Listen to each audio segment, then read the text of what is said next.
Welcome back to another episode of the Rome's Room podcast. This is episode number 4. I am your host, Jerome Vaz, and welcome to my room. This has been a traveling podcast, essentially. I've filmed in 3 different rooms on 4 different episodes. So how can you call them all your own room? I know. None of them have been my room, actually. So appreciate all of the people that have let me use their homes as my own. Today's co-host is a 1-time undergraduate degree holder, a 2-time master's degree holder, and a 3-time let me stay at his house for various reasons. Please welcome to the show, Johnny Ciscanik. Happy to be here. Hey, thanks for getting on the show, man. Yeah, of course. You know, it's funny. Number 4 is my favorite number anyway. So is that actually true? It is. It's the number I had for a long time growing up. It's the number I played with in college. For soccer? Yeah. Wow, I didn't know that. Any famous soccer players that have the number 4 other than yourself? Well, the one at Manchester United most recently was Phil Jones, but he hasn't played in the last 10 years. So. Yeah, I have no idea who that is. Sounds like a white man. I would assume he has brown hair. Ish. Okay. Well, speaking of soccer, we played soccer yesterday. We did. That did not go well. No, it did not. I was supposed to show up at approximately 6 p.m. I drove here. We're filming here in Chicago today. Drove here from Knoxville. Was supposed to get in around like 6 p.m. or so. That didn't happen. And I got in for the second half. How'd the first half go before I got there? About as the second half. Yeah. I think we ended up losing, 7-1? Yeah, give or final take. Score. It was, it was rough. I also haven't touched a soccer ball in approximately a year. Hopefully you've been playing more often than me. Been 2 weeks. Oh, nice. Nice. So, yeah, no, it was fun. I think I was telling you this yesterday. I joined a over 30 league here in Chicago. So, I get to that point where I got to start playing with the older guys. I know. You're what? You just had your 34th birthday? Mm-hmm. About 2 weeks ago. You're in your mid-30s. No, I am not. You're certainly in your mid-30s. I am not. You are. Actually, I was having this conversation with my friend Tristan the other day because I'm about to be 27, which I consider late 20s. Not yet. I feel like oh man, you and Tristan would get along well. That's what he said. He was like, 20, 21, 22, 23 are your early 20s. Then 24, 25, 26, 27 are your mid-20s, and your late 20s are 28, 29. And I was like, I don't know if that's how that works. I guess I call late 20s probably the last 2 years. Really? Yeah, I would. Maybe I am in my mid-30s if I think about it that way. But because your first couple years in your 20s could be your early 20s. But yes, I get it. Exactly. That's what I was saying. I think of mid as the halfway point. So 35 would 35 be is mid, and then from there on until you hit 38 would be then it would be the late 30s. Okay, so you're on the Tristan train. You're on the 35, 36, 37 is the mid-30s. And that's because I'm saying that now. Maybe when I'm 35, I'll be like, no, it's definitely 36 is your mid-30s. Yeah. And there. I guess you haven't spent too much time here. You recently moved to Chicago. It's been maybe about 3 months? Officially moved in March, but I had spent a little bit of time here before that. Okay, so. And how's it been so far? It's good. I really like it. We're in a good neighborhood, safe spot, but also it's easy for me to get to the office. So it's 4 stops on the train. Would you say this is the biggest city you've lived in? Oh, you lived in New York. Yeah. Never mind. Nothing okay, never mind. Ignore that completely. Well, Johnny, thanks for coming on the show. I appreciate it. This is a show where we take ordinary people like yourself, take that as a diss if you want. But we talk about the extraordinary things that you guys have done, which I feel like you've done a lot of extraordinary things in your life. Playing soccer at a super competitive high level, that is one extraordinary thing you've done. Multiple graduate degrees. Also, long-time life goal of wanting to become an investment banker, achieve that. I feel like you've done a lot of things. So I just want to kind of touch on these things and ask you questions, let the audience know, talk to the kids out there what they should do, how they should live their life, and be a model citizen like you. Well, Well, so I guess first question, going way back to call it your high school days, would you have always considered yourself in one aspect or another as like a high achieving individual, whether that's school or athletics or whatever? Definitely not in school. I don't think I ever did that in school. Athletics was just kind of an outlet for a long time where I was better at being an athlete than I was at being a student. So that was something that I enjoyed a little bit more because it felt like I was better at that. Yeah. Wasn't great at it. I did okay, but there's I beg to disagree. There's some aspects to it where you look at your life and you say, okay, what am I good at? And you take stock of things. You say, okay, I'm going to focus on what I'm good at. And so I stopped paying attention in school for the most part and started focusing on soccer. And so that was. And was that purely like a personal decision, or were your parents kind of pushing you towards like, oh, you're really good at this, you should continue to focus on that? It was definitely a personal thing because I didn't think I wanted to go to college, let alone get a master's degree, let alone get 2 master's degrees. Right. So I thought about joining the Marine Corps when I was 17. Thought about it again when I was 20, and which again looking when at I you was makes 22. sense. Well, now it does. You Back then look it like a didn't. Marine, right? You were mentioning earlier today that you were like 5'3" until you were 16 years old or something like that. I think when I got my permit, I was 5'4". So That's 15, I was 5'4". I'm still 5'4". No, you're not. 5'6". Whopping 5'6". Yeah, whopping 5'6". But no, that is crazy because the issue that I had with soccer growing up was, and maybe this just speaks to like your level of talent, but I was like a starter, played center mid, elementary school, all the way up through middle, starting of high school. Mm-hmm. And then it was around that age where, everyone just shot up and got huge. And I was still this like 4'11", 5 foot kid. And I started getting like kind of left out and like put on the bench and wasn't getting like very many opportunities anymore. Yeah. So as like a smaller person, like how'd you do it? I'm just stubborn as hell. Yeah. You don't give up. I mean, you must have just been like a little messy. No. It was never that good. I think it was more just when you're back then when I was playing too, it wasn't as popular as it is now. So I think it was easier to make teams that you really had no business being on. You are the most humble guy that I know. No, I am not. You really are. That is not true. That's a lie. I think looking back, you can recognize when you were a little bit more egotistical when you shouldn't have been. But at the same time, like if you're going to do like a full, internal deep dive and kind of look at what you say I've done that's extraordinary, I don't think it's that extraordinary. I just think it was part of life. It was part of growing up, and it was what I was doing. And it's honestly, I don't think I would have done as well if I didn't have my 3 closest friends that I grew up with, playing soccer with and stuff. And so I think from that standpoint, we all kind of pushed each other. And then nowadays, when we sit down, we talk to each other, it's kind of, well, I think we could have done a little bit better. Like I think we could have pushed a little bit more. And so that kind of comes with the territory. It also comes with some of the opportunities that we have. Like there wasn't a ton of high level soccer in Front Royal. Yeah. So, No, you had to drive everywhere for it. So when I was playing out in DC, it was 2 hours each way. Right. And that was to get like the level of competition. Not competition, it was for practice. Right. That was practice. My parents would never. So they were driving me 15 minutes to the soccer field. I mean, we'd go on tournaments, of course, but like for practice, that's insane. So going back to that, though, it was because I had those 3 friends, it made it super easy for one parent to drive once a week. Yeah. As opposed to somebody's mom having to do it or somebody's dad having to do it every single day or every other day, and then having to leave work at 2:00 in the afternoon so they could get to a 6:00 practice 4 hours away. And it's just, it's not sustainable. So from that standpoint, I think I got really lucky with those 3 friends, and just, I mean, they know who they are, but like it's those 3 friends, we all pushed each other further than we would have without any of us, if that makes sense. So. Right. And it's interesting because you'd mentioned earlier, like, you never knew if you were going to go to college. You had, like, you were kind of leaning against it, sounds like. Mm-hmm. But ironically, soccer was kind of your path into going to undergrad almost. Kind of. I mean, it was... So what was the thought process there? You were considering going to the Marine Corps, and then at some point in time, the switch, like, flipped.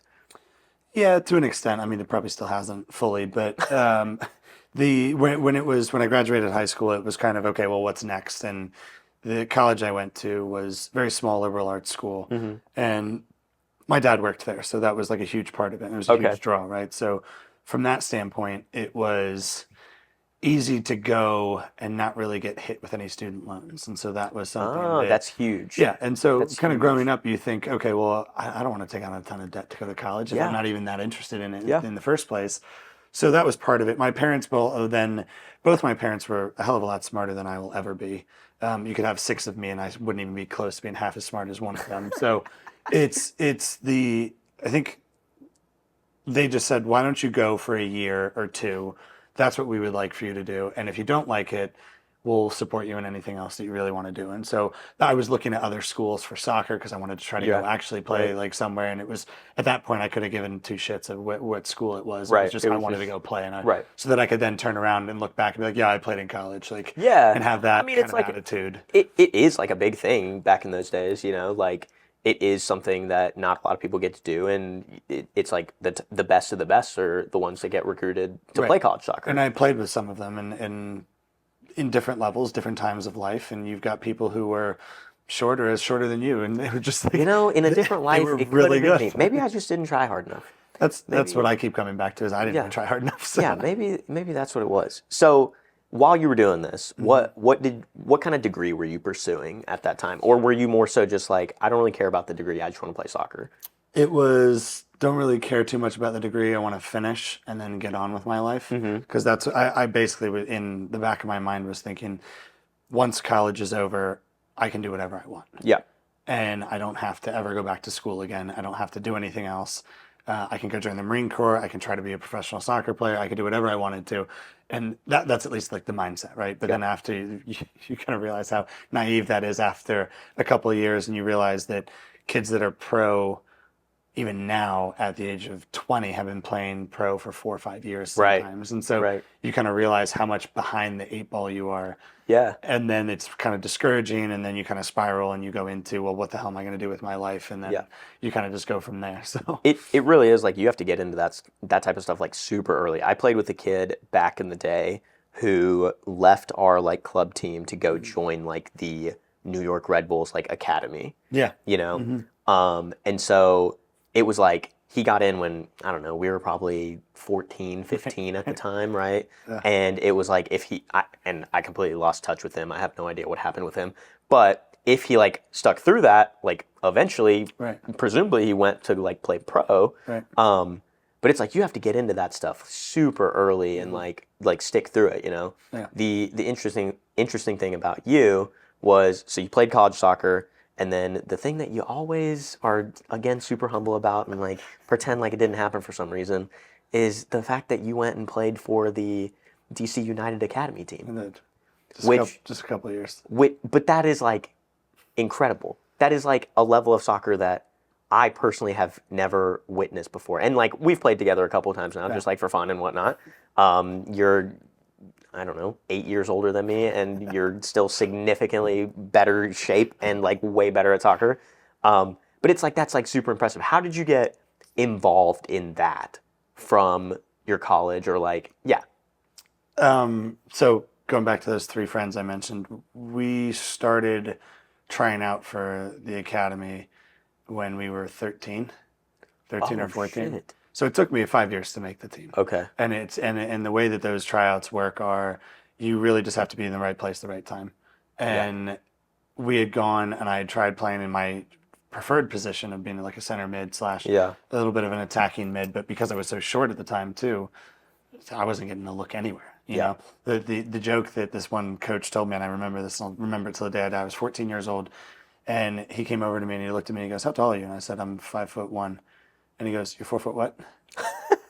And it stuck with me forever. And it's just something that I'm going to remember. And I tease people sometimes when they say they're, you know, like, "Oh, I'm 5'2". I'm like, "You're 4 foot what?" And it's just something that automatically comes back. And it's more just kind of one of those, like, it's just gut reactions where it's like, it's probably not the best one to have, but it's something that stood out with me for a long time. But that was one of the first tryouts we went to. We kept going, you kept going. But the way the tryouts work are you get anywhere between, depending on the year, the age group, or, you know, literally like how quickly the update goes out. If there's a weather alert, if you can get online, because back then the internet was really, really slow. And if you could get an update to figure out if practice had been moved or the tryout had been moved. So you could have anywhere from, I would say, minimum of about 125 kids to 250 kids to come try out. And so the way that they do it is they break them up into teams of 11, and they put you on 2 fields, you know, sometimes 3 fields, whatever, however many people there are. And you have 8 to 10 minute games. Okay. And you just have 8 to 10 minutes to play. You win, you score. So if you score, you stay on. And it was the first to 1, basically. The first team to score. So you could score in 30 seconds. You could score in 9 minutes, whatever it was. But the way that the coaches, and we found this out later on too, is the way that they look for those big tryouts are how simple can you keep it? Don't like, okay. They don't want the flashy Exactly. guy. It's great if you can go beat 10 players and score a goal. Okay, cool. But how are you on the team? Right. And if nobody's like, if the body language is off and everything else, like you're making it harder for yourself by trying to beat those 10 players. Right. Whereas if you could play, you could still beat those 10 players, but if you did give and goes around every single one of them, they would look at that and say, that's more impressive than you dribbling past 10 people. And now there's like a part of it that's like, you're playing with 10 strangers. Right. So it's like, the fact that you can play well as like a cohesive unit with strangers is like, obviously that's like speaking to your talent, their talent, like everyone's working well together. Right. That's interesting. So, and I'll give you one last bit on this too, is that the way that they break the teams up are they say, raise your hand if you're a striker. Yeah. Step over here. Raise your hand if you're like a midfielder. Step right here. Raise your hand if you're a defender. All the goalkeepers, you can tell a goalkeeper from a mile away because they look a little silly sometimes. But normally there was, anywhere between 3 to 5, maybe 6, 7 goalkeepers. So the goalkeepers basically stayed on the field the whole time because that was just something that happened. But the year I actually made the team, I was 17, and my cousin Sean and I went to the tryouts, and this was the first official tryout for the summer, and it was, hey, come on out. It had been raining. It was kind of wet out, and they basically said, okay, same thing. Strikers over here, midfielders over here, and I had been trying for the last 5 years as a center midfielder. Okay. Or a winger or whatever else it was, because like that's when by 17 I started to grow a little bit. So I was a whopping 5'7", I think, like 17. Listen, man, I would kill to be 5'7" right now. But then, or maybe I was a little bit more. Maybe it was like 5'8". But either way, I was not big. I would kill for 5'8". I would literally kill for 5'8". I was not big. I was still skinny. I was a little bit quick, but not fast. So off the mark, I was okay. But I started to realize, so I just kind of sat there and I looked at everybody that was going up, and this was about 200 and something kids that were there. So I knew there wasn't going to be that much time to play. Yeah. And so what I did was I kind of took stock of, okay, they called the strikers out first. There was a huge group of guys, all the midfielders, and by midfielders they mean center, defensive midfielders, attacking midfielders, wingers. So there was the biggest group right in there, and I kind of took one look at that and I said, well, there's only about 20 people left, and 5 of them are goalkeepers, so there's only 15 defenders. So I was like, I'll go play defense. Wow. So I went and played defense, and they asked me, and I said I was a defender, and they said, well, what position do you play? I said, what do you need? I said, a left back. I was like, I'm left-footed. Not left-footed. But I was like, I'll play left back, no problem. And that's, funnily enough, that's the position I made the team on and played there for a couple of years. Wow. I'm not a defender. I'm not left-footed. Yeah. But so then what ended up happening from there was, the team, luckily, that I was on, actually some of the guys I tried out with ended up making the team as well. Yeah. So it was just kind of like when I was saying, it's being in the right position at the right time. Literally, I was in the wrong position at the right time.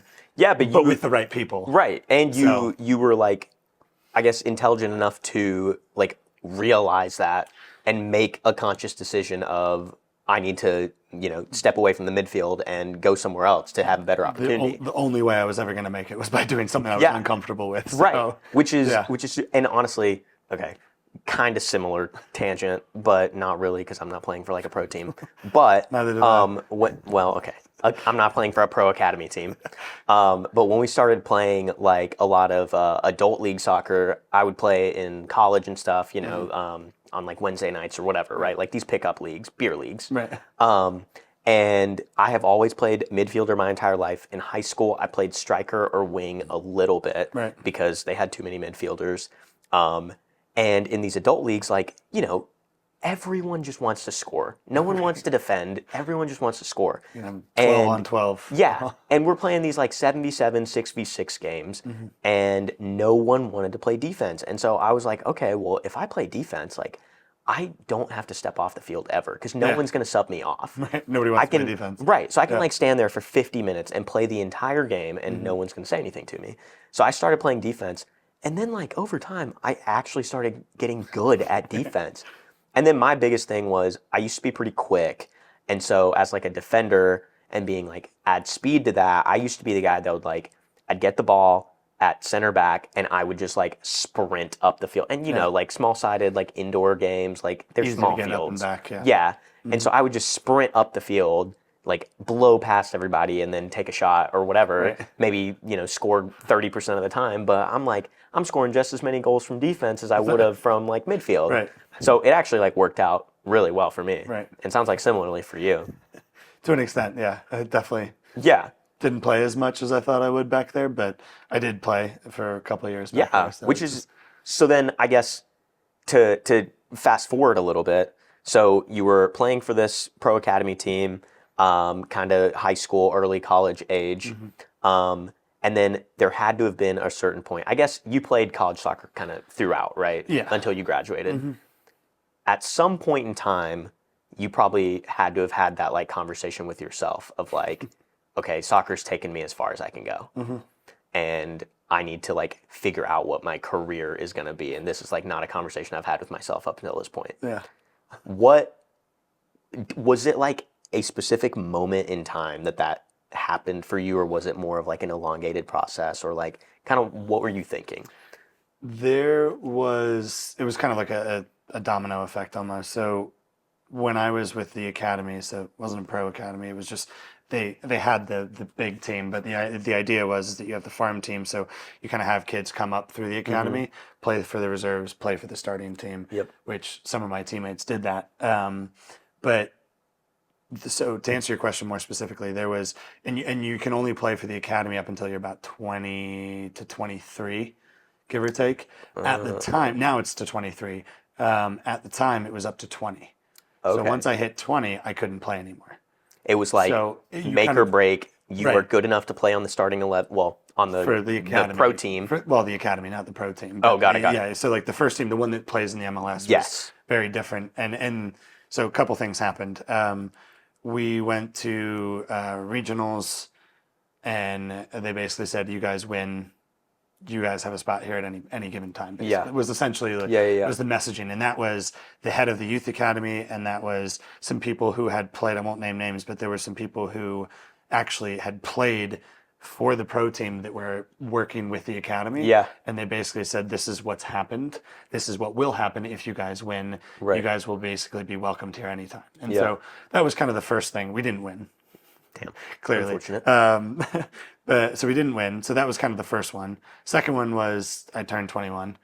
Third one was that, you kind of age out. And then third one was I realized that I hadn't done any internships because I had to and you were studying what at this point? I was studying political science and economics. Okay. And so I was having to work to pay for things that I wanted. So it was whether it was a car, gas money, literally gas getting out and back. It was just you're driving 4 hours every day, or not every day. It was about 3 days a week, and then you're driving 2 games, which could be 4 hours one way. You know? So it's like it just depends on where it is. So I was paying for a bunch of stuff like that, and so didn't win, aged out.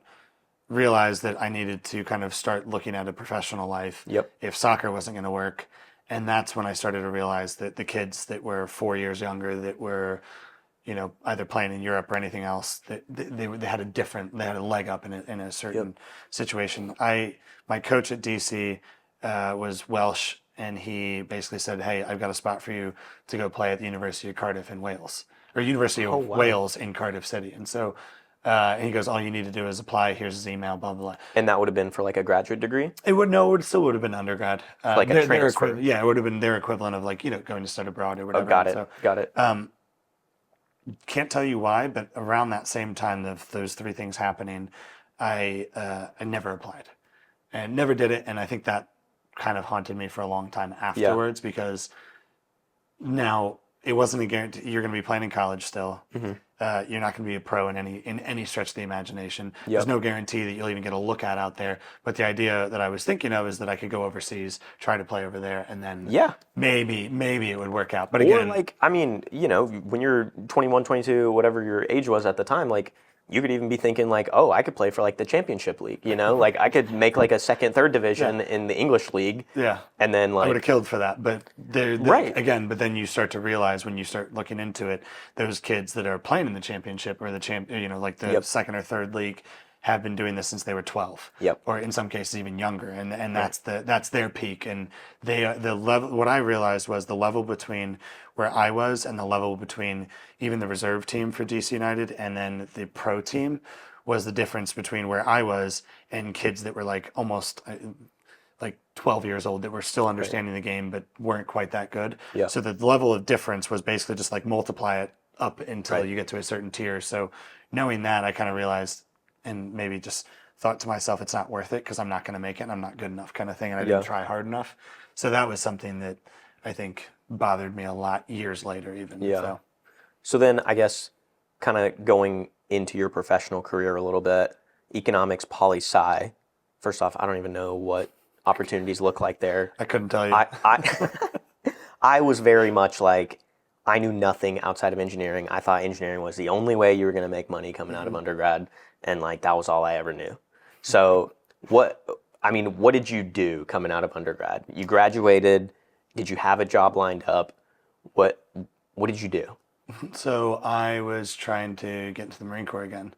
Wow, back to the Marine Corps. Back to the Marine Corps. Okay. So 3 times. It was like before college, middle of college, kind of around that same time I was thinking about like with soccer and everything, and then after college because I just wasn't sure what I was going to do. I had no internships and just wasn't sure what was on the horizon, and so I wanted to do something that would challenge myself more so because back to not applying to that school in Wales, not giving myself a platform to succeed, sort of, so to speak. I was kind of pissed off with myself. So I was like, how can I beat myself up, get the discipline that I think I needed, and a couple other things. So that's when I was looking at the Marine Corps. And then around that same time, one of my other friends, a couple friends from college, we were talking about what we wanted to do after school. And there was, I want to say, one of my friends, his dad worked in New York City, worked in as like a financial advisor. Basically, it was like similar to what he was doing. And so I thought, well, that sounds like a great life. Like you're literally investing other people's money. You don't have to have a ton of it yourself. True. I didn't. And it was kind of like, okay, cool. It sounds like he's got a pretty decent life, work-life balance. Like that wasn't really something that was on my horizon at the time. But when you kind of started to look at, okay, doctor's going to be on call for 12 hours a day, maybe even 14 hours a day sometimes. I'm not smart enough to get into med school. No way that's happening. Like engineering, same thing. Like there were so many things that I immediately checked off because I just knew I wasn't smart enough.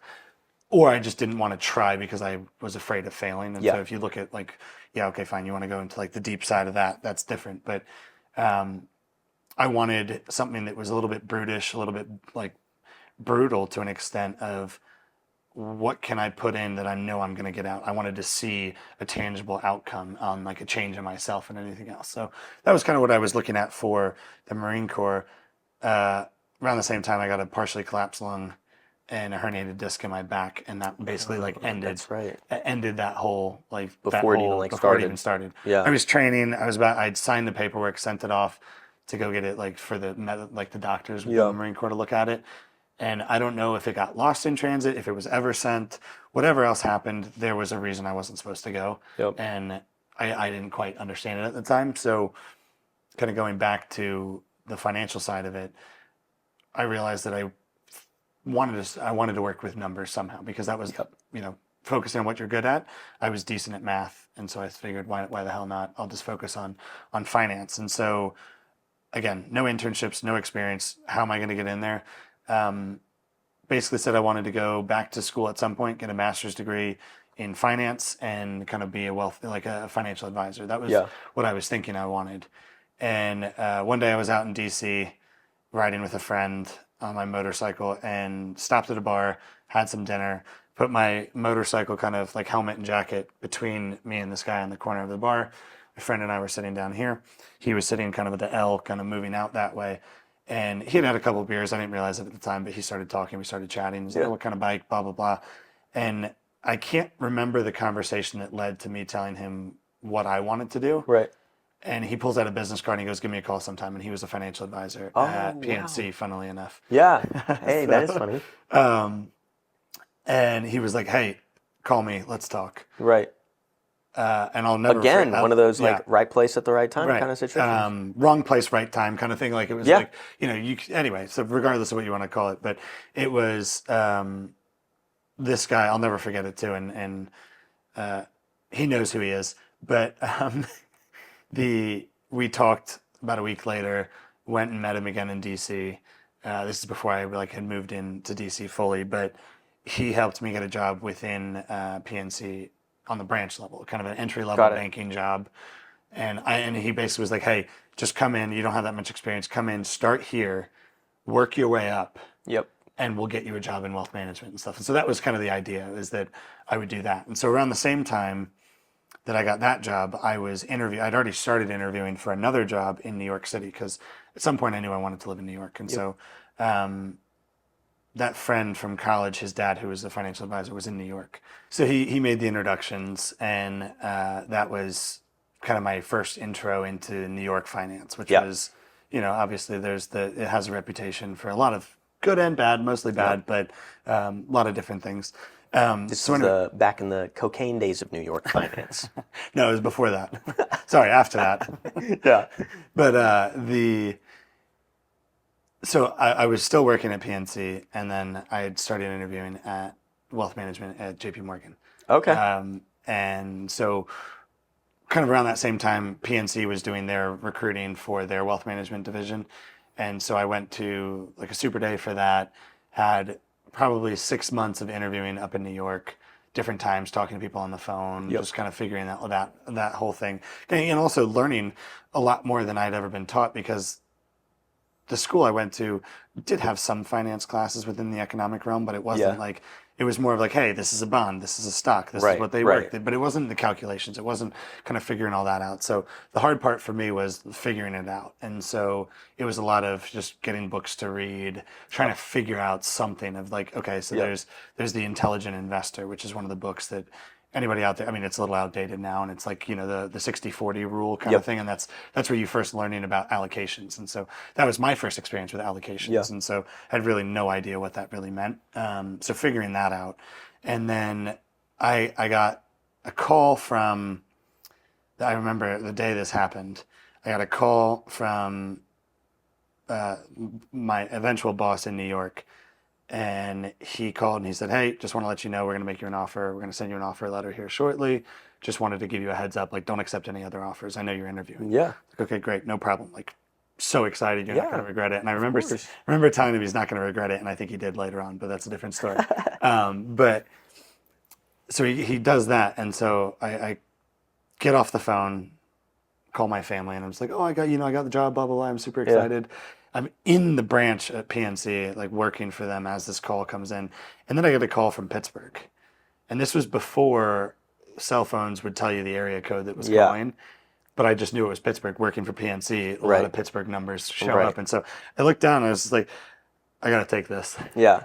Answer the phone. It was PNC. So you had been interviewing for their wealth management role as well. At the same time, kind of just like, but didn't, like the other ones didn't really know that I was interviewing, except JP Morgan, because I was trying to leverage any sort of job, because I remember the explanation to me was New York finance is the Premier League of finance, and DC finance is the MLS of that. So I was like, oh, okay, but I mean, sure, whatever. You can have smart people everywhere, but it was New York, and so that was kind of attractive.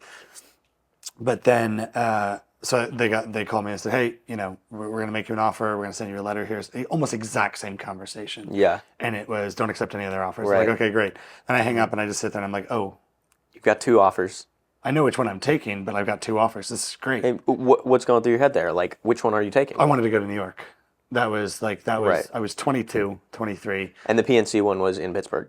No, it was in DC. In DC still. Got it. The way that the Pittsburgh, the way the PNC job is that you picked your top 3 cities. I picked DC as one. They didn't really have a presence in New York. So it was DC, Chicago, and then somewhere else. Got it. But you were going to have to move and like go to a different, anyway. So, but I wanted to be in New York. You were set, I was set. My dad grew up in New York. I had talked to him at some point and was like, hey, if you had an opportunity to go to New York, would you go back? And he said, in a heartbeat, I'd go back. And so, but it wasn't because he doesn't like where he lives in Virginia or what he did at the time. It was more so that he just said, in your shoes, I would do exactly. It's like, why wouldn't you want to go there? And so that was kind of the conversation that he and I had. And it was, I mean, one thing led to another. I worked in New York with them. With JP Morgan. With JP Morgan for a bit. Came back to Virginia, worked in some currency trading, and then that's when I jumped back in at Merrill Lynch in the DC office, and then back to New York again for a second time. And that's where I spent the majority of my career, kind of doing wealth management. Yeah, wealth management. So mixed between financial advisor and training, and then kind of like support staff and operations kind of behind the scenes and then for a financial advisor. Eventually, you made that transition back into getting a master's degree. Mm-hmm. What what led you to leave that? Because it seemed like you were doing really well in wealth management. You were at JP Morgan. You had presumably you went to Merrill Lynch like of your own accord, went back to New York with Merrill Lynch, and we're doing really well. So why, I guess, is it one of those like too much of a good thing is bad? Or you just wanted something different? Or why leave something that you were like set to go back to school? Fair question. The ceiling I realized is that when you're working for an advisor, the way that those businesses kind of like move down the line is an advisor retires and then you basically buy the book from him or you inherit it from him if you're family. When you're saying buy the book, like essentially buy his clients. Correct. So you've worked with him or her for a long period of time. They retire and say, hey, your account is going to be in good hands with so-and-so. Keep your money here kind of thing, blah, blah, blah. Like I'll still be around in the background. Right. I'm officially retiring and I'll be in once a week for, the next 2 years to kind of make sure things are going well. Right. So that was kind of how that worked. But, and then the younger advisor would pay a percentage of their revenue every year to that FA as a way to like pay them back for giving them the book. So they're getting like a royalty, pension, whatever you want to call it. And I think it depends on how much these advisors want to stay involved. So they could say, I will work part-time and I'll take 40% of the revenue or whatever instead of the full 100. And then you just pay me that 40% for being part-time and like whatever else it is. So there's different different ways to kind of get it to work. I actually have never known about that.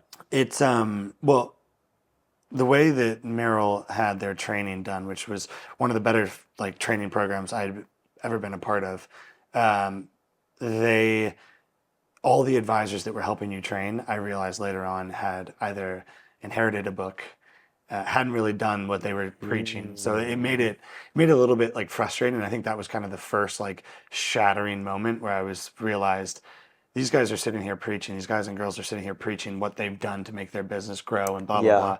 And not to discount the fact that they probably did work pretty hard for some of it, but they also got right place, right time. Yep. And they inherited a book of, a couple $100 million under assets. And all of a sudden you've got like a big book of business that you've maybe built out 30% of that yourself. Right. You didn't have to like chase after it. Right. And then all of a sudden those people have their friends, you do a good job for them, and then they invite they tell their other friends, and then all of a sudden your book can grow and grow and grow. So that's how it goes for like the individual, kind of the lone wolves out there. Then you've got people who have their kid come into the system and they start working from there. And then you realize that you're not going to ever get that book of business from them, and it's going to the kid. And even if you are best friends with the kid, or and I say kid, like it's they could be older than you, they could be younger than you, whatever it is. You're never going to get that same level that they would get of hand holding. You probably get a little bit more of a, instead of getting in big trouble for something, you might get a slap on the wrist. Or you don't hit your hurdles, your parents are going to help you out by moving this like a little portion over to help you hit that hurdle.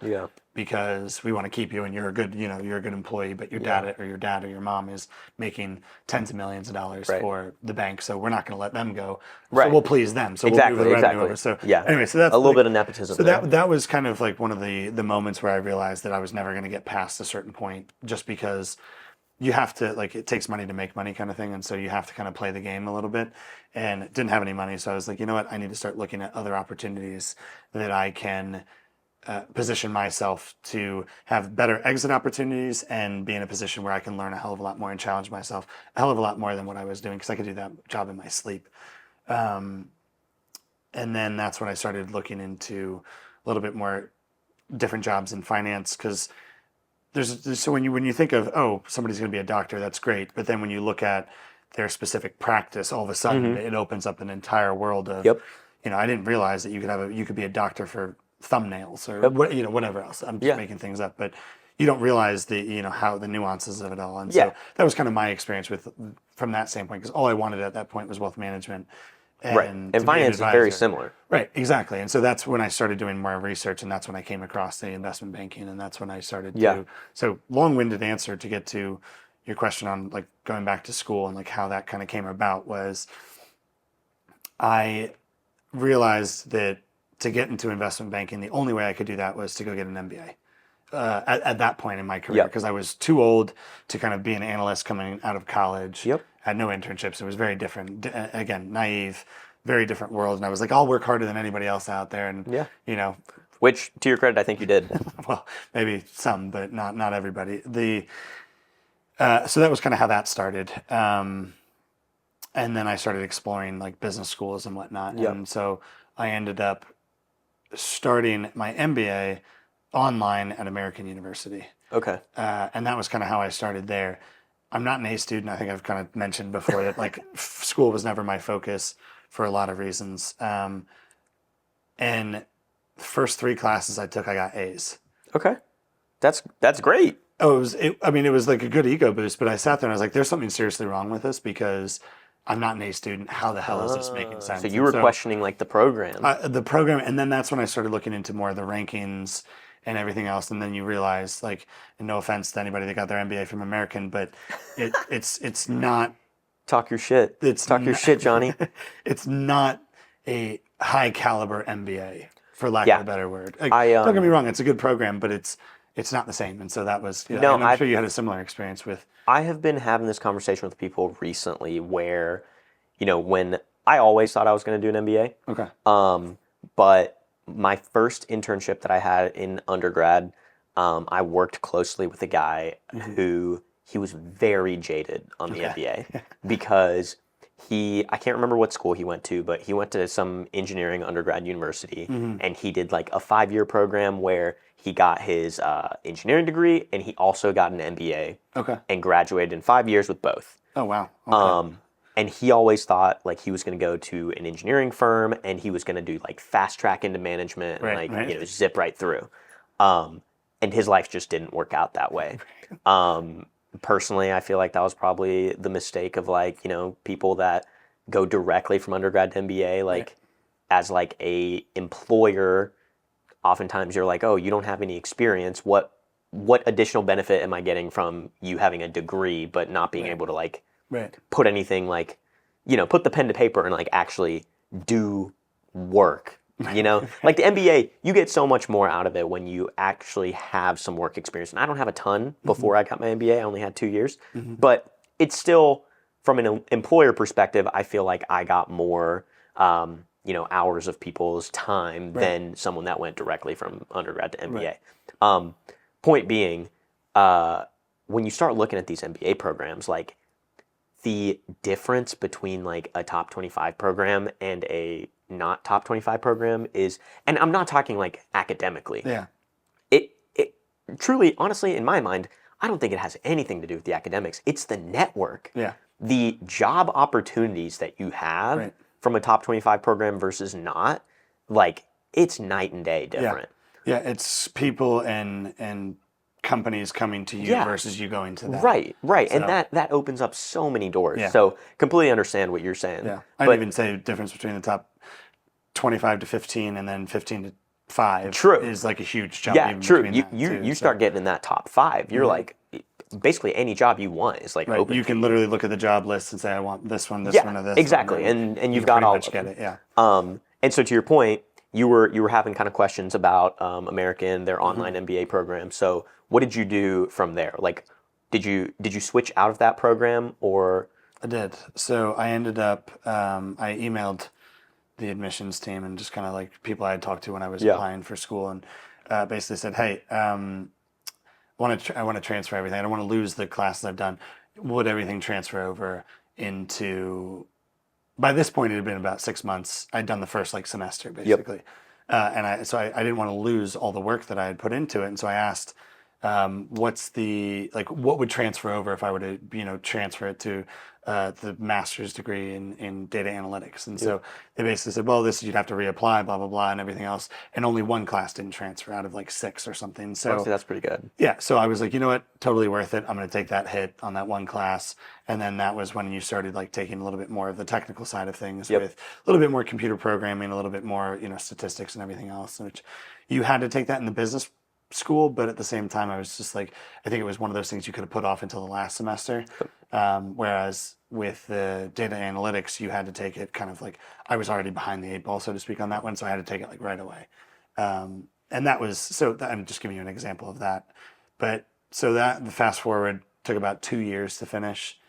And around that same time, I still knew, I had thought that maybe there was a way that I could use that master's degree to kind of get into investment banking. Get into investment banking. So it was kind of, there was 2 thoughts to it too, is that when I transferred it to the Master's of Science, as opposed to an MBA, I was thinking, hey, the undergrad I went to, Christendom, isn't that well known of a school. Yep. American is. It's right. And so, but it's hard to kind of gauge where somebody's grades are. You could be a 4.0 at a non-name school, and they look at that and they say, that's great, but this person went to, I don't know, Georgia an Tech. Ivy League school or something, and they had a 3.5. Yeah. I'm more comfortable knowing that they're a smart individual versus somebody else. And so that was kind of the thought process. Was it was that's 2 prongs. That's the tough part about the small liberal arts schools. It is, and that's something we can have an entirely different conversation about that. But so I switched it so that I could go get an actual MBA from the best. And one of my mentors said, get into the best goddamn business school you can. Yeah. And so I applied to a bunch of different schools, kind of leading up to graduating with the master's degree, and the first master's, and then also started recruiting with banking. So you were doing that kind of dual track. So I was kind of doing like dual track, where I was like, hey, I'm going to go get my MBA, but if you guys want to give me a job, I'll skip it completely and I'll come work for you guys 100%. And at this point, I was late 20s at the time.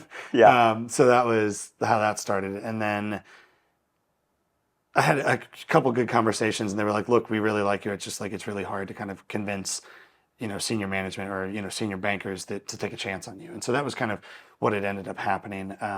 Which is crazy, because coming out of an MBA, we don't know anything either. No. In terms of the practical, day-to-day what you do as an investment banker, I would assume you did not know any more about how to be an investment banker with your MBA than you did with your MS in data science or data analytics. Maybe knew a little bit more, but yeah, I mean, but not maybe marginally. Yeah. So it's funny that employers are oftentimes they're so set on the degree and being that's what's going to give you that's what's going to give you the opportunity versus whatever. Yeah. So that was an interesting moment too, but you were never graduating that master's. Mm-hmm. You were never you were applying for investment banking jobs, but you weren't necessarily looking at anything in data analytics. You were still gung-ho investment banking. It was never going to be I got it because didn't want to waste the time and then use it as a kind of leverage point, or as a reference point rather,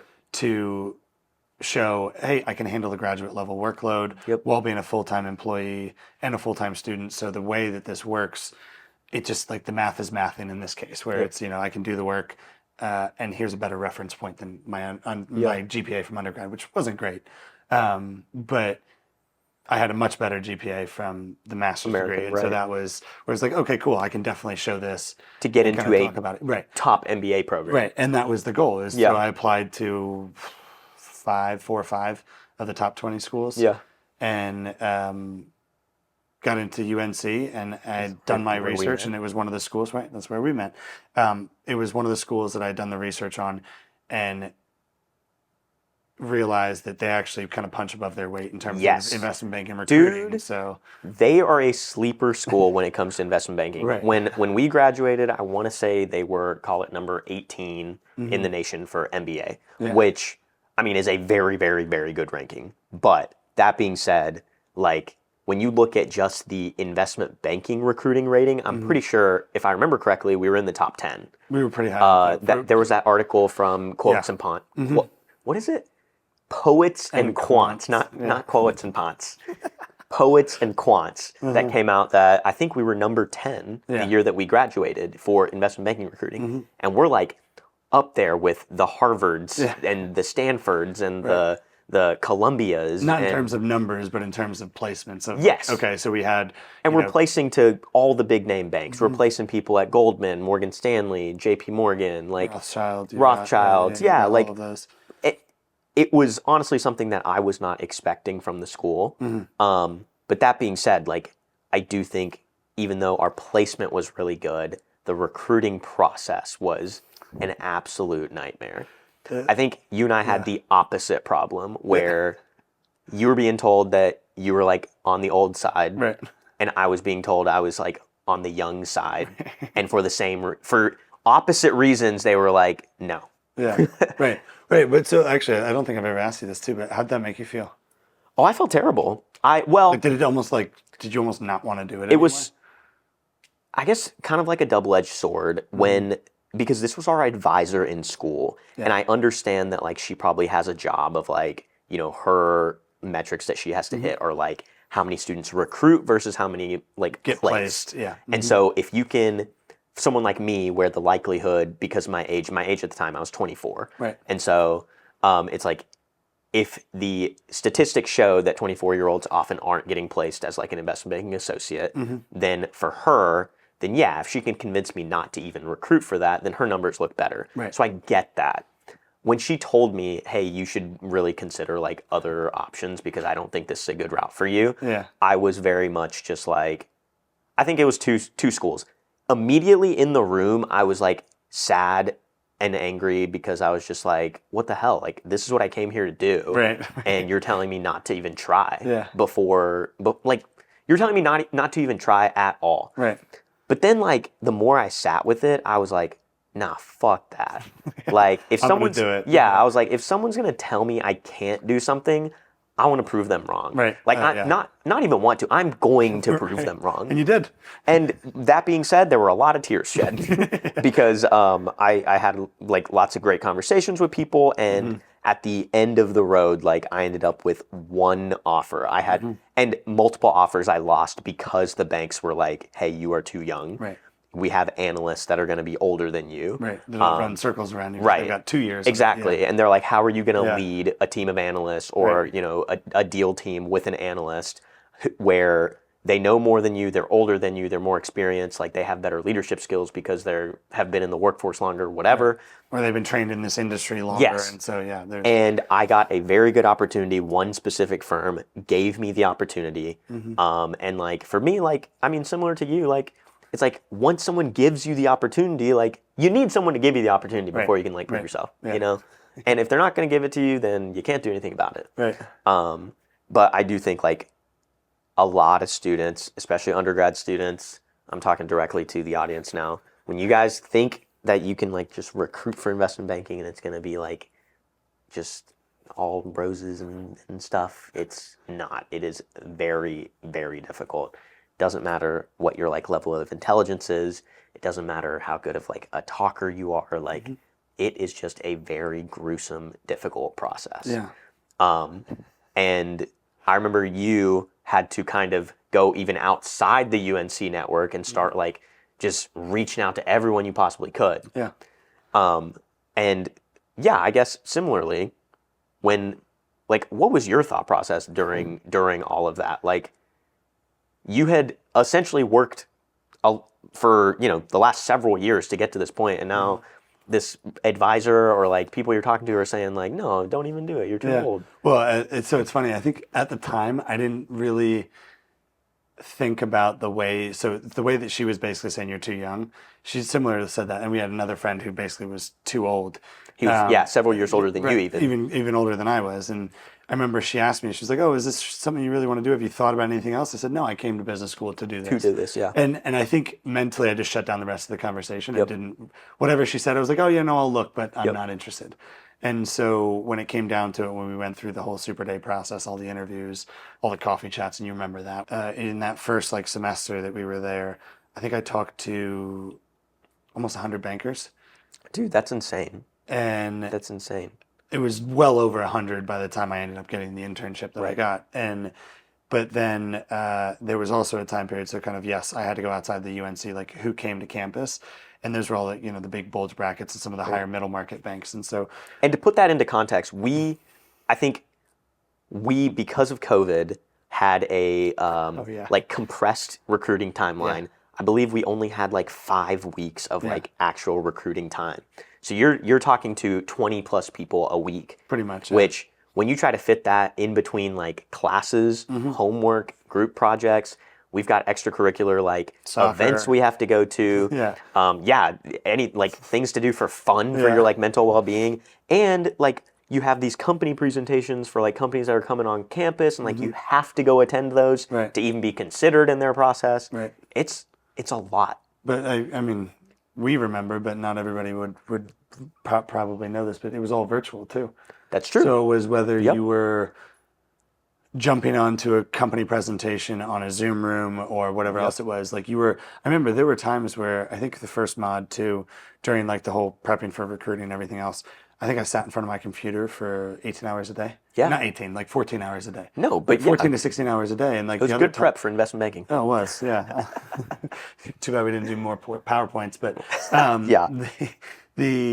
think that was kind of, so there was, when I got I didn't get any offers kind of through that first like on-campus recruiting. And so I went off campus, and that's when, so there was, if there's a boutique out in the country, probably have heard of it. Yeah. Because I was looking at every single bank, I literally was go to the website. Do they have a career page? Yes, they do. Do they have a job posting? Yes, they do. And literally I had a spreadsheet of which jobs had postings in which by city. Yep. And alphabetical and everything else. And then I would copy the link for the job, post it in the spreadsheet, and I would just do that for like a week. Did you ever do the thing where, you know how they would tell you if you couldn't find like a banker at that specific bank because they like weren't on LinkedIn or whatever. Right. Did you ever just like try like the random like first name, last name at whatever, or like first initial, last name at whatever, and just try to send cold emails and just see if they went through? Not cold emails. I actually got I was a LinkedIn cowboy. I got a lot of hits. I got most of my hits from outside. Really? They were responding? Yeah, I don't know what it was. Like, I guess it was just, I got really lucky with that. And I probably sent, and again, I have a list of all the bankers that I emailed when I followed up with them, or not emailed, but when I sent them the LinkedIn note, followed up with them. Did I get a coffee chat with them? Here's the coffee chat. And like when I followed, anyway, so did they give me a referral? Did they give me an introduction to somebody else? And so I think I got really lucky kind of talking to people. Yep.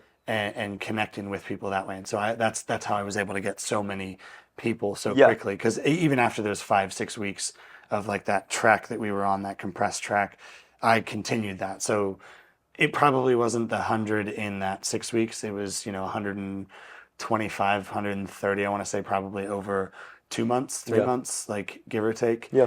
And then when I finally got the internship, I was so relieved and just so happy and just like, oh, not going to be making the investment banking money at the time, but I was like, I at least need the experience that I can re-recruit and go on from there. Same as like the American situation. It was a stepping stone to get me to the next step, and so that was kind of the goal. Right, right. So then second year approached us.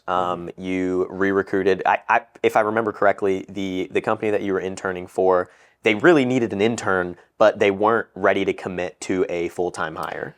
Well, so they had never had an MBA intern. Okay. They'd had some undergrad interns. And part of the reason I was able to get that internship too was because, again, being in the right place at the right time, reached out to my old boss at Merrill Lynch. Yep. He knew the chairman of the bank. He got me in touch with the chairman. So instead of working from the ground up, I went from up down. And so I talked to the chairman, the CEO, the CFO, MD, associate. Yep. So I literally went the opposite direction, which what we were told to was go. Yeah, right. So I was like, you're like always told, like start at the talk to the analyst if you want to, and then like, and then they'll get you in touch with other people. And so I did the exact opposite, and it worked. So it was kind of one of those. But they gave me a full-time offer. They asked me to stay on. Oh, they did. I stayed on part-time throughout our second year of business school. I knew that, but I thought that was just a continuation of the internship.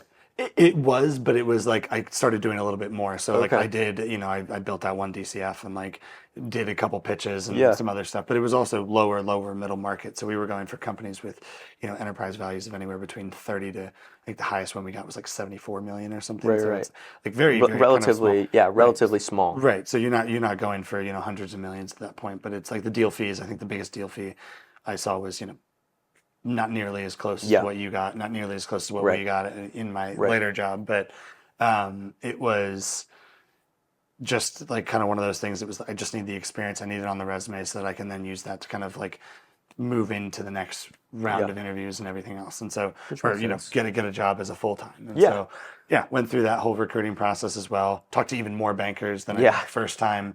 Talked to every single bank, every single recruiter, every single banker that I basically reached out to previously. Tried to reach out to them again. Talked to a bunch of them.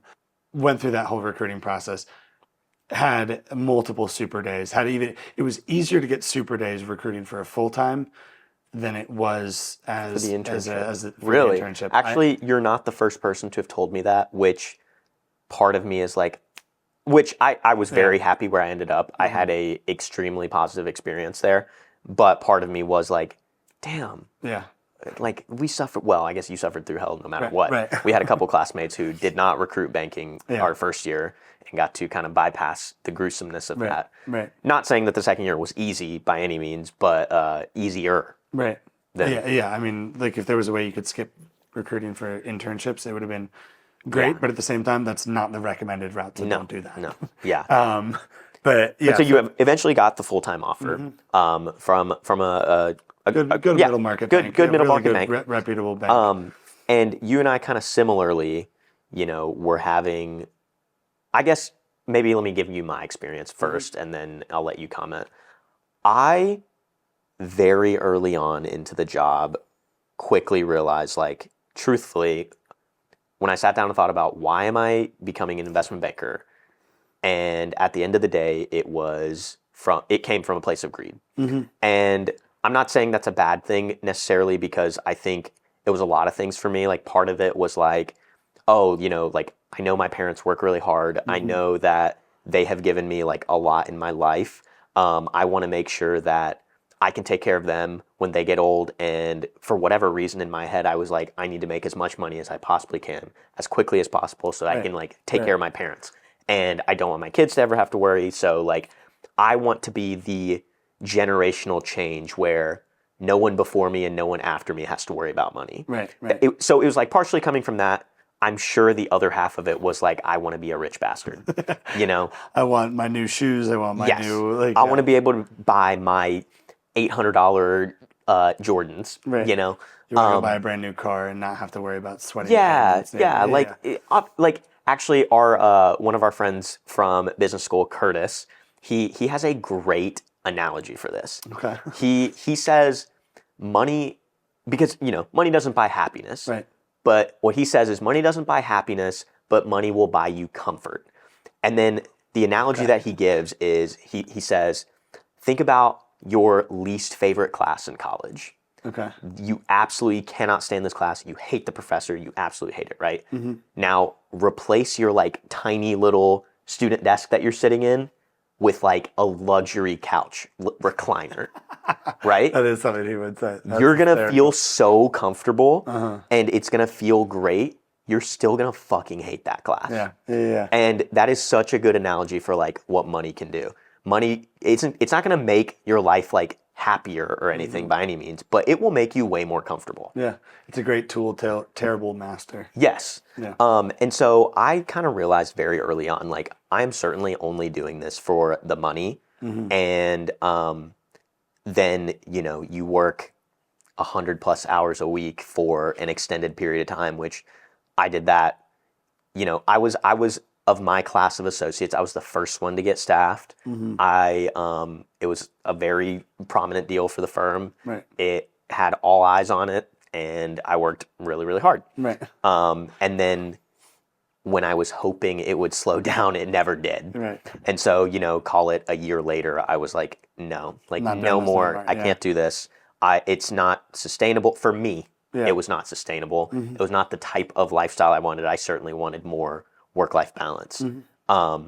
And so, for me, I did it for 12 months and I felt very good about the work that I did and I called it quits. Right. I'd love to know if that was kind of like similar for you, where you like, I need more work-life balance, or like I want something different, or was it more so just like, this just wasn't what I thought it was going to be?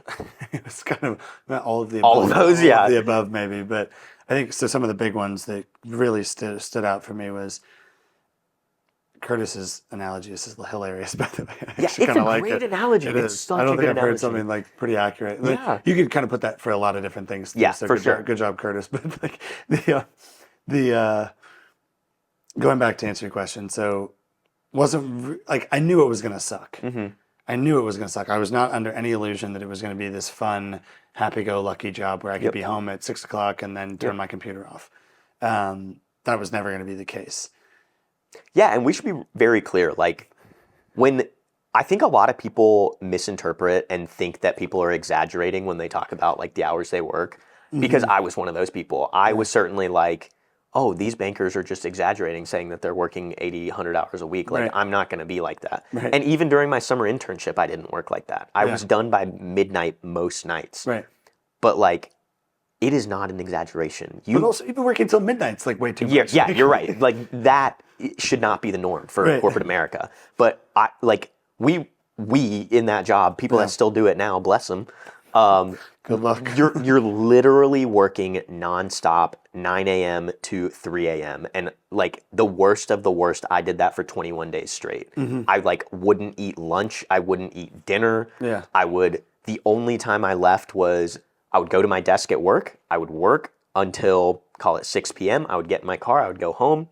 I would time the Uber Eats guy to be at my door the second I got home.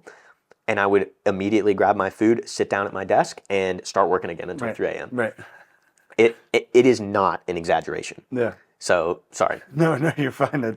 It's not an exaggeration. I think that some of the people... So there were, in some cases, you'd be in the office from 9 until 6, call it, right? And you'd have meetings, you'd have calls, you'd have a bunch of other stuff, but it wasn't the busy work that they would give you until after 6 o'clock. And like it was after dinner time that you would really, okay, now we got to hammer this out, or we've got to, maybe sometimes during the day you'd have some meetings that you had to get material ready for, either printouts or, update some final slides and move the shapes around on PowerPoint and stuff. But that was, I think, the biggest... So difference from what you had was, so you went home because you wanted to go home, and you could. And that's true. Our office culture was like that, and you could go home. Whereas the team I worked for, a lot of them are and still are like very good at their jobs. That nobody's questioning that. I think the difference is that most of them stayed in the office until 3 and that's like a very traditional investment banking culture. That's what you're going to get in the New York banks. For the most part. Maybe not so much now after COVID, but probably for the most part, probably still more than... Sounds like what you get in DC. I would say that like my bank was very much an anomaly. Like go home. Be comfortable. But you're still going to work. 18 hours a day. Exactly. So, I think that was... But I also intentionally picked my apartment half a mile from the office so that I could get home in 2 minutes, be asleep in 5 minutes from when I left the office, as opposed to having to drive even 10 minutes, 15, 20 minutes, whatever it was. I knew that I had a limited amount of time to sleep, so I intentionally picked the apartment. Which is important. Yeah, well, and I knew I'd be working a lot, and so that was like every minute counts. Yeah, I mean, I don't realize it until... I think I mentioned it to you over dinner yesterday. There was one day in the last year that I slept in my car. Because it was, I slept in my car at the office because I was there until I was there super late, and I had like an early morning meeting at like 8 a.m. And I knew, I lived about 15, 20 minutes away. And I would have rather get that extra 30 minutes of sleep than drive home 15 minutes and then come back. Right, because when you're home, you don't want to get out of bed. No, I would have slept through that meeting. Or you're so tired and you're just like, I can't do it. It would have been miserable. And that was just something that, so it was an experience. And I guess the other thing for you to consider was at this time, you were dating someone in Chicago your current lovely fiance. So that, I'm sure, complicated things as well, because you were just constantly trying to travel, wanting to travel, but work was making that difficult. That was, I think, even more stressful, of trying to be present when you're here. But knowing that, and we've talked about this too, is like when your phone goes off, you just kind of sit there and you almost have this moment of, what do I need to do? What did I Panic forget? attacks. And it's just like, what am I, like, you would literally be, we'd be walking out the door to go to dinner and I'd be like, sorry, I can't go yet. Yep, can't go anymore. Like, or can't go anymore, or can't go yet. Like, whatever it was. And so that was, I think, something that that was almost causing me more stress than the work. I think, so obviously I'm in a position where I'm much happier personally, but also professionally. But then also, like, yes, as you mentioned, like, we were, to kind of go back for a second, the bank I was working for didn't know that I was dating. And then Emily and I got engaged. Yep. And I assume they didn't know that. I mean, if they didn't know you were dating. They didn't know that. And so when I finally left and basically kind of dropped the bomb on them that I was not only dating somebody, but I was engaged and that I was moving to a new city, it was, I mean, one of the directors, I think I told you this yesterday, you could pick his jaw up off the floor. He was just, they had no idea. He was just kind of like in disarray. He sort of had an idea, but he was just like, first of all, didn't even know that you were at that point where you were going to get engaged and everything. And so I think that was a huge part of it. But again, I didn't feel comfortable telling them because I didn't want them to think that I wasn't giving 100%. Now, do you think if they knew, the flexibility or work-life balance would have been any different? No. Oh, hell no. Yeah, and no. I think part of that is like, it sounds like the culture of the office was like that. The other people are, presumably married, dating, engaged, and also they're in the office. Right. Right. And a lot of them, again, going back, like, yes, a bunch of them were married, a bunch of them were dating, some were, engaged to be married, and then some of them were single and probably will be for the rest of their life. And it's just, it's just the way it works, right? And you know what, it's everybody's choice, whether that's because of their job, because of their life choices in general, or anything else. It has nothing to do with being a banker, like, you're going to be single. It's just, no, it's some people enjoy that and want that. It is a certain lifestyle. I had a coworker that I worked with, who I asked him one time, he'd been married several years, and I asked him, like, hey, how do you do this? How do you have a relationship? How do you have a family with this job, especially at the associate level? Because he was an associate as well. And he was like, honestly, like, I, like, me and my wife have just, like, decided that, like, this is what our life is. And so I wanted to kind of, like, get a little deeper on that. And I was like, well, no, like, tell me, what do you do for dinner when you go home? Yeah. And he was like, well, I work at my desk, and when dinner's ready, she brings it to my desk. She puts the plate in front of me, and she sits down for about 15 minutes with me while we eat dinner at my desk while I'm, like, continuing to work. And if we ever go on, like, road trips, like, she drives because I'll sit in the passenger seat and stay on my laptop to work. Yeah. And I was like, that's not a life. This is not the life for me. And so to kind of go back, bring it back full circle here too. So some of the things that I wanted the change of too was Emily and I were in a position where I was okay doing that for a little while, but then it quickly became apparent to me that nope, it's not gonna last if that kind of continues on. We both were at the point where we knew what we wanted out of our relationship, and so I knew even 4 months into my job that what I was going to do, and I was going to propose to her, and I was like, nope, this is what's going to happen. I had a kind of pre-conversation with her dad before I officially asked. Yeah. And it was, I knew what was going to happen. And then she was also not shy. Emily was not shy about saying she wanted to meet me here in Chicago, which, okay, fine, no problem. I really, aside from family and friends being there, that was the only tie I really had back to the DC area, which is a good tie to have, but it's an easy flight from here. And it's not that exciting of a city in my opinion. Yeah. You've spent enough time there. Yeah, I've lived there enough, like, where it's been like, it's okay, I'm ready for the next thing. And so it was easy to kind of make that jump and say, yes, I'll move to Chicago. And it's easier for me to find a job here versus her trying to find a job there. Yeah. And I do think we should point out, I feel like we've been edging on the jaded side of this conversation. I would like to be clear that, I think it is a great job for people that have the mindset and know exactly what they're getting themselves into to do. Right. My mistake was I don't think I quite exactly knew what I was getting myself into to the level that I thought I did know. Right. And so it was a mismatch of expectations versus reality, where it truly is an extremely strenuous job. It's extremely stressful. And not for reasons that have to do with the job itself. It's kind of the culture of the industry is very stressful, anxiety driven. Right. But if you're the type of person that thrives in that type of environment, Go for it. Yeah, those are the people that become MDs and are making millions of dollars a year. Yeah. I mean, I think it's fair to say, too, I think had I been in a different position where personally, I probably would have tried to stay. Yeah. And just keep it because I love to work. I mean, my joke was when I was a full-time employee at Merrill, full-time student, and then I bartended as well. I remember this. And so I basically was like between all of this, and when I was recruiting, I said, this is what I was doing. So I was working, I was in school, and I was bartending. So I'd sleep for 4 hours, 5 hours a night. Yep. And I'd get up and go do it all over again. And they were just kind of like, oh, okay. I said, the joke is that I'd be the first banker to get sleep. Yeah. Get more sleep by becoming an investment banker than what I was before. And so that was something that, like, I think looking back, had Emily and I been in a position where we are now earlier, probably wouldn't have like re-recruited or done anything else for that. I probably would have tried to find something else. But again, if we weren't in this position, I probably would have stayed and just been a miserable prick. Yeah. Well, to kind of bring it full circle, ironically, kind of like what you said about soccer, kind of like a wrong position, right time kind of situation. Exactly. You know? There we go. And I think the interesting thing for me was kind of going back to my like comment on, compensation and, being able to take care of my parents, that type of stuff.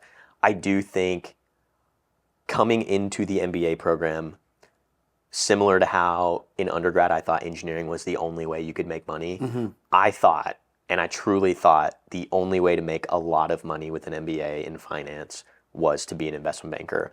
I've quickly realized like I was largely mistaken. Yeah. Like don't get me wrong, you make a lot of money as an investment banker. There are plenty of jobs out there where you can make, once you adjust for like work-life balance, in my opinion, have a much better lifestyle and quite honestly, similar salary. And better health. Better health, just mental health, physical health. Right. Like I have been getting chest pains for the last year. So like, so I do think like there are plenty of opportunities out there that the MBA can kind of unlock, Yeah. Oh yeah, definitely. And I mean, you also, both of us wouldn't have been in that position to get those jobs without the MBA. Yeah. So I think that's true. So to kind of go back to that, that line you were talking about too. I think it's one thing that for people who are looking to go into investment banking from either undergrad or business school, I think don't kid yourself. Don't think that, yes, you can do the work and everything else. It's going to be some of the most monotonous, painful work you're going to do, and you're going to do it 100 times over, and you'll have 95 different iterations for one slide. Yep. But it's a good industry. You get a lot of good experience very quickly. And you got to think about... Not all good, but you get a lot of experience very quickly. And you have to think about the personal side of it, too. In the city that I was in, I didn't know anyone else outside of my investment banking friends, coworkers, and it becomes really lonely really quickly because big time. All your friends are investment bankers. If you have 4 hours on a Saturday, you want to go get lunch or dinner or something, people will say, yeah, let's go get lunch. And then last second, everyone cancels, and now you spend 4 hours on your couch by yourself, So in that sense, it does kind of create for a really lonely life if you're living by yourself. On the flip side, I went back to the town I grew up close to, and I had a lot of close family and friends there. Yeah. I saw them almost less than when I lived in New York. Yeah. So it was, I mean, you literally see people at that point, it's like a tease. Right. Well, the funny thing was, there's 3 friends I mentioned that I played soccer with growing up. They all work together now, and their office at the time was 2 miles away. I was closer to them physically than I had ever been in the last 6-7 years. Yeah. And I saw them twice total. Right. In that time period. It is crazy. Yeah. But all that to say, if you know what you're getting yourself into, it's a great opportunity. Don't kid yourself. I have exactly. I have a segment on this show that I like to do, or one that I'm trying to turn into a segment, where basically we took the first half, or first lot of half, of this episode to basically kind of get to know you a little bit. And now it's time to kind of lighten the mood a little bit and have some more free conversation. Maybe a little laughs. So I've got 3 specific things I want to talk to you about. First, still revolves around soccer. Cristiano Ronaldo in the Saudi League. What are your thoughts? Because I thought he was going to absolutely fucking kill it. Yeah. And he sucks. I mean, dude, he's 37, 38. Like, he's old. Dude, Johnny, I played with you yesterday. You play better than him. That's not true, because I'd be making $200 million a year playing in Saudi Arabia. Okay, fair. But then there were those rumors that he was going to get like booted from the team, like he wasn't getting like along with the manager and stuff, and all that stuff. Did you see that? Yeah, I mean, but he's had those kind of rumors around his whole career. Is he just a dick? I mean, okay, well, a couple things.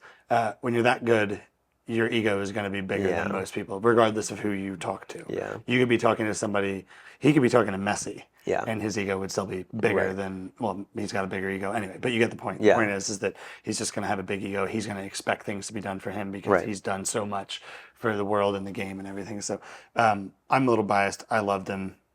I said loved. I loved him. You did? Because you're a huge Man U fan. I am, and he came to United as an 18-year-old. Yep. And so watching him kind of grow up, becoming the player he was, and then go to Real Madrid and become this, that's really where he became who he is now. And so, yeah, it's just ridiculous. Like, you look at all the goals he scored and everything else. To answer your question more specifically, same way I think about what we went into banking for was to make money and take care of our families. Mm-hmm. He's at that stage of his life now. Kind of. Like, that's how I'm going to look at it. That's how I'm choosing to look at it. Yeah. The guy's already worth stupid amounts of money through everything else. Crazy contract. And it was even more ridiculous. Like, it was double what he was, not even double. I think his image rights and everything else is still like an insanely high number. But what he was making at clubs was anywhere between 25 and like 50 million a year. Right. Now he's making 200 a year. Yeah, that's just to play. And then he's still getting everything else that he was getting. So I think next year he'll probably be making close to 300 million a year. Right. That's insane. Maybe even more. And it's just like, you know insane. What? So talking about that generational like change. Yeah. This is, 1 year of that's a huge generational change. It's his entire lineage for the rest of time. As long as nobody's dumb with their money and stuff, it's like that's what I think about it. The ego thing is an interesting conversation though, because so I got the opportunity to watch him play once. Oh really? I went to the 2018 World Cup in Russia. Yeah. Shout out to my sister. She bought me and my dad tickets to go to the World Cup, and awesome. We were able to get a couple extra for my mom to come as well. But we went and watched so fun. Portugal versus Morocco. Yeah. First round, so still like group stage match. And Ronaldo scored in the first under 5 minutes. And the rest of the game, just nothing. Like, I'm talking, wouldn't even chase the ball. Yeah. Literally didn't care, wasn't running for passes, didn't care. They basically parked the bus, called it a day. It was the most boring match of soccer I've watched in my life ever. I was so excited to watch Cristiano Ronaldo play and so let down. Yeah. I saw him play when he first came to Real Madrid. They came to the U.S. on tour. Yeah. And he played Manchester United and 1 year and DC United another year. Right. Actually, one of those years I was playing for the academy and I tried to get tickets to get into the locker room. So it's like, I want to go hang out with the players. Yeah, I mean, that'd be freaking cool. One of the assistants literally laughed in the text to me and just said, dude, no. Like, what are you thinking? He's like, I'm trying, I can't get them. And you, you didn't see Ronaldo play, but you watched Manchester United play. We got to do another episode on our like London trip. That was fun. We could probably talk for hours about that trip. That was so much fun. But similarly, on the superstar soccer topic, Messi, on the opposite end of the spectrum, almost similar age. Messi's, 34, 35 maybe? No, he's like 36, I think. He's like a year or two younger than Ronaldo. Okay. But still feels like is in his absolute prime, making the move to the MLS. What do you think about this? I like it a little bit more, but I also think so there were rumors flying around he was going to make anywhere between 800 million to like 1.2 billion or something. Ain't no way. Well, so I think he was, because they're throwing money around. They're throwing a couple hundred for players that. Where are they getting this money from? Well, this for a single year for a contract. That was for like a 2-3 year contract. Okay. But it also includes, if you look at what Messi's getting paid now by Saudi, he's getting, I think, 25 million over the next like few years to do posts, to go on vacation and like social media stuff for them. He's still Saudi? He's still making money for them. Wow. And he's not even going there. Yeah.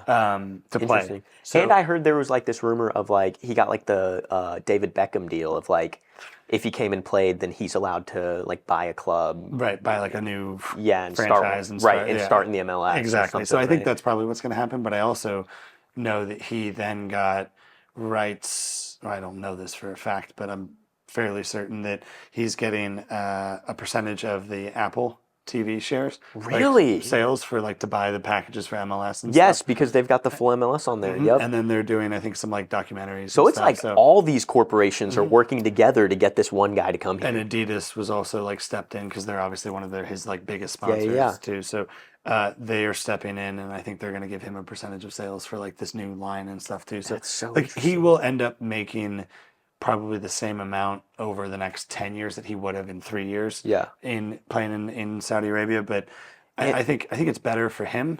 I think it's better for his fan base because now, like, if you look at the egotistical side of him versus Ronaldo, you're going to look at it and say, okay, he's coming to help build something. Ronaldo's just going to take something. Money. And so, like, which makes sense. You look at the two of them, and Ronaldo has arguably gotten more attractive the older he's gotten. Yep. And Messi has gotten the exact same. He went from a little boy to a guy with a beard and a bunch of tattoos now. They've kind of branded themselves as that. Right, but also boyish charm versus this like model status. Right. You know. Taking pictures with his shirt off. And exactly. Yeah, so and I think this is going to be huge for like U.S. soccer. It's perfect timing too, coming right before the World Cup. I think they're announcing him, Busquets, and Alba on the 16th. Are they all coming to Miami? Yeah, I think so. Wow. I think Busquets has already been signed. Messi's obviously been signed, and I think Jordi Alba is like on the way. Wow. Yeah. And I mean, it's just perfect timing. You know, they'll have probably 2 full seasons of MLS soccer before World Cup time comes around. Right. And I think just the notoriety of soccer in the U.S. is just going to like skyrocket before the World Cup comes here and like ticket sales and all that stuff. Which is going to be even more nuts when you think about it. Yeah, it's going to be crazy. It's going to be crazy. Next topic that I have. This is more of a question. Okay. If you had to pick a giant version of any animal to fight, which animal are you picking? Ooh, that's a good question. And when I say a giant version, let's say like any animal you pick, they are all going to be, call it gorilla size. Oh, so if you pick a bunny, it's going to be gorilla size. You pick a gorilla, it's going to be gorilla sized. Interesting. What animal are you fighting? Probably a duck. A giant duck, dude. Ducks are agile, bro. They are. They can swim, but I'm not going in the water. And you're just swinging fists at this beak. Yeah. I feel like ducks also like have teeth, don't they? No. Are we sure about that? Fairly. I just have a big old beak, and I would be much more okay wrapping my arms around their neck than I would a gorilla. What about a giraffe? They got so much neck that you can hold on to. They're already a giant, so yeah, I mean, like... That's true. It'd be a miniature giraffe. If they shrink, maybe then I'd do that. But I think just the duck, they don't have hands. That's true. If anything would grab me, I'd be like claws, hands. Like I feel like duck is a pretty good choice. I feel like I would maybe want to fight like a sloth. Yeah. Something like well, but they have claws, don't they? But would it be slow? If it was slow, then yeah, you'd probably be okay with that. Yeah, I'm going sloth. I think I could take a sloth in a fight. That's a good one. I'm certainly not fighting a horse. That thing's gonna buck back and kick my and they're already head clean like off. Size of a gorilla. Yeah, I'm not fighting a gorilla. I've heard someone on the internet say moose before, and I was like, there's no way. You're not fighting a moose. Those things, if you look at, so elk and moose, if you look at the way those things live, there aren't that much animals that still live in the wild like that. Yeah. If you look at a moose and an elk, their hides are so tough because they have to live in the freezing cold, the heat, and everything else. No. And they're like getting up to like 1,100 pounds, and they like huge. Run stupid fast. Mm-hmm. You're not beating one of those. You're not getting out of the way either. You know what? I'm gonna change my answer. Goldfish. There you go. I think I could out of water. Out of water. Yeah, because then it just dies. Yeah. I think I could take a goldfish out of the water. See, that's why I feel like a duck I'd be okay because yes, they'd be quick for like a second, but I can climb a tree. Drop the people's elbow on it. Can ducks fly? Ducks can fly. They can fly, but they're not going to land in a tree. They've got like webbed feet. They're not going to wrap around like a branch. Also, this is a good argument. If they were that big, they'd break the branch. That's also true. I mean, you're pretty big. I feel like you could break a branch too. I have broken a few. Yeah. I mean, the little ones, the little twigs, Gen Z slang. Oh, I have no idea. I'm going to give you some slang words. Oh, no. And I want you to tell me what you think it means. Oh, God. Okay. Okay? We're going to start with some easy ones. Cap/no cap. Lies, no lies. Perfect. Apparently originates from like people used like rappers and stuff that get like gold on their teeth, Oh, God, that's where that comes from? Yeah, apparently if they were like real, it would be like No an cap. actual, yes, it would be an actual gold tooth. Yeah. Or if it was Full golden fake, tooth it was a would be a cap. cap. Interesting. Apparently that's where that comes from. Op. Johnny, you're my op. Opposite? Oh, you're so close. You're so close. I was running away from my ops because they were coming for me. Oh, your enemies, I guess? Yeah, your opponents. Opponents. That's so weird. That's not even what I was going to think about, but okay. Here's another one. Riz. That's a relatively new one. No fucking clue. It means when you got game. Like, Guess I don't have game. You got game. You're engaged. But you got Riz. It's short for charisma. Oh, jeez. Okay. All right. Yeah. I want to know who comes up with these because they're wrong. Gen Z. We're going to leave it at that. Thanks for proving my point. Okay. You're sending me. That joke is sending me. Oh, you're making me laugh. Yeah. Yeah. Dang, okay, that was a good one. That one I didn't know. I've heard it said so many times, but I was just like, I don't know what that means. I mean, I'm guessing, but... Yeah, it means funny or like showing excitement. It in that sort of like a sentence, I can figure it out. What is a sneaky link? I'm assuming not what I'm thinking it's going to be. Is it like a way to like link up with somebody? Yes. But like under the radar? It's exactly. That's exactly what it is. It is a like a sneaky hookup. Late night booty call when nobody else knows. Exactly. That's exactly what it is. It is a sneaky link. Oh my God. Next one. ONG. This is an abbreviation for text lingo. ONG. The first time I saw this, I thought it was ONG. And I was like, I don't know what that means. I can't even think of it. I'm trying to think of like one something goes. I will let you know you're on the right track, like in terms of like the abbreviation, but it's not 3 words. It's actually just 2. So it's like a... Ongoing? Oh, on is correct. Okay. Now you got the G. Is it something stupid? No, it's not. It's actually, it's just God. On God. Oh, that's okay. God. Like, like 21 Savage would say. On God.